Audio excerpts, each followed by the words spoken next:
Halo teman-teman, selamat datang lagi di sesi bedah data kita. Hari ini kita bakal ngomongin sesuatu yang lumayan bikin garuk-garuk kepala di pergerakan saham NCKL. Gini, kalau kalian sering mantengin layar trading dan ngerasa aneh, loh kok aksi brokernya malah kebalikan sama harga sahamnya? Tenang aja, kalian gak sendirian kok. Di sesi kali ini, kita bakal kupas tuntas data mentahnya. Santai aja, tapi tetap tajam, biar kita tahu siapa sih sebenarnya pembeli misterius di balik layar ini.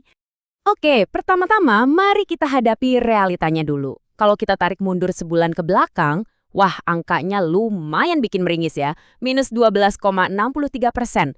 Harga NCKL sekarang nyungsep di kisaran level 865. Kalau dari kacamata teknikal, chartnya itu jelas banget ngebentuk pola lower high dan lower low, terus candle merahnya mendominasi. Wah ini sih definisi buku teks banget buat tren bearish alias tren turun jangka pendek. Emang sakit sih ngelihatnya. Buat kebanyakan orang, ini udah jadi sinyal terang benderang buat buru-buru cabut. Tapi, nah di sini nih menariknya.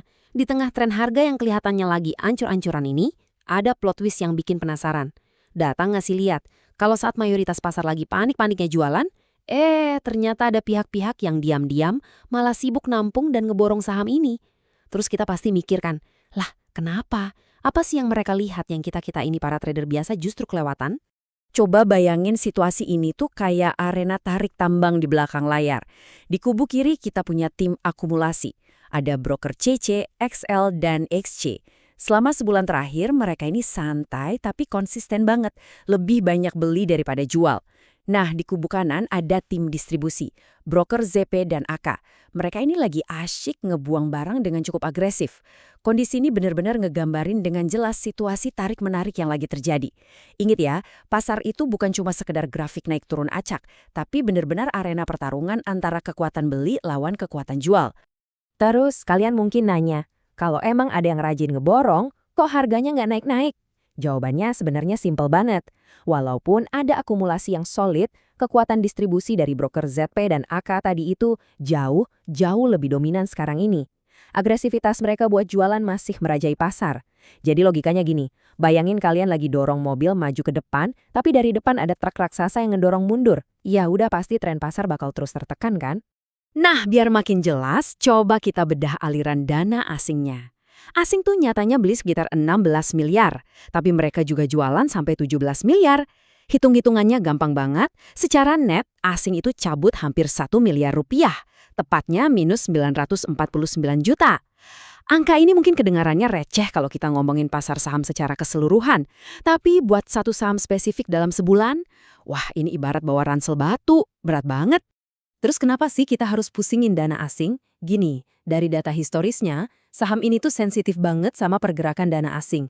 Jadi selama aliran dana asingnya masih betah di zona negatif alias net sell, ini bakal jadi jangkar yang super berat. Kasarnya, selama asing masih terus-terusan keluar pintu, usaha buat bikin harga mantul bakal kerasa ngos-ngosan, sekuat apapun broker lokal mencoba nahan harganya. Jadi dari semua data tadi, kita itu sekarang lagi terjebak di situasi buntu. Broker CC, XL, dan XC terus rajin nyerok barang, tapi harga sahamnya malah lanjut merosot turun. Dan sampai detik ini kita belum ngeliat ada tanda-tanda reversal atau putar balik arah yang benar-benar kuat.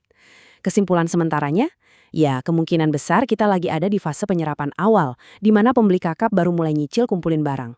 Atau, sesederhana daya beli mereka saat ini masih kalah telak sama gempuran daya jual yang ada. Kalau kita ngecek jejak pergerakannya, kegagalan nahan harga ini juga kelihatan banget.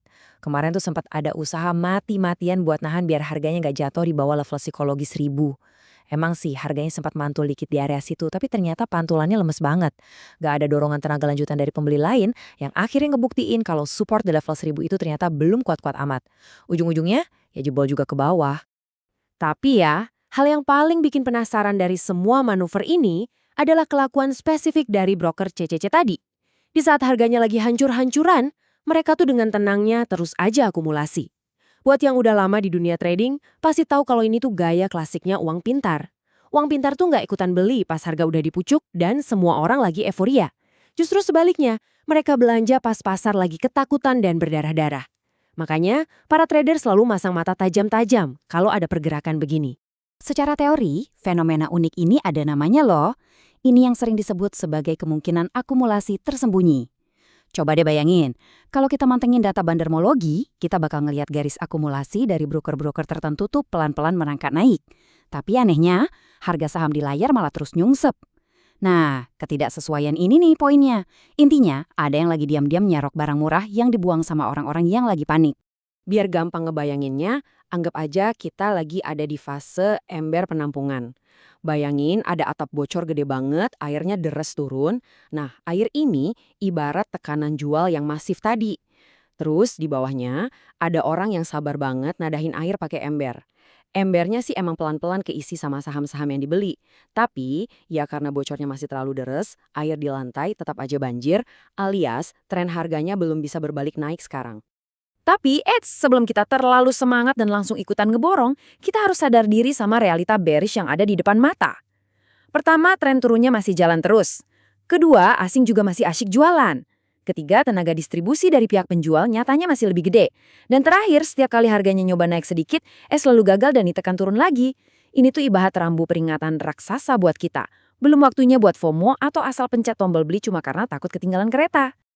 Walaupun kelihatannya seram, ini bukan berarti kiamat kok. Di balik awan gelap tadi, masih ada secercah harapan. Fakta bahwa ada broker spesifik yang masih berani nampung, itu nunjukin kalau saham ini masih ada harganya di mata mereka. Barang yang dilempar nggak langsung nyungsep tak bersisa di lantai, tapi ada yang nangkep. Dan yang paling penting, kita belum melihat adanya aksi buang barang membabi buta dari semua pihak secara total. Masih ada bantalan penahannya lah. Nah, setelah ngelihat semua data yang maju mundur ini, pasti pertanyaan sejuta umat yang muncul di kepala kita semua adalah, terus kapan dong waktu yang benar-benar aman buat kita ikutan masuk dan mulai beli? Di titik ini, kita nggak boleh asal tebak manggis. Kita mending nyontek langsung checklist konfirmasi dari para pro. Pertama banget, pantau terus pergerakan asing dan sabar tunggu sampai mereka benar-benar balik arah jadi beli bersih. Kedua, pastikan harganya berhasil nembus level resisten ke atas. Ketiga, cek volumenya. Apa volume transaksinya ikut membesar waktu harganya hijau? Dan yang keempat, pastiin juga para penjual raksasa tadi udah mulai kalem atau minimal ngilang dari daftar yang paling banyak jualan.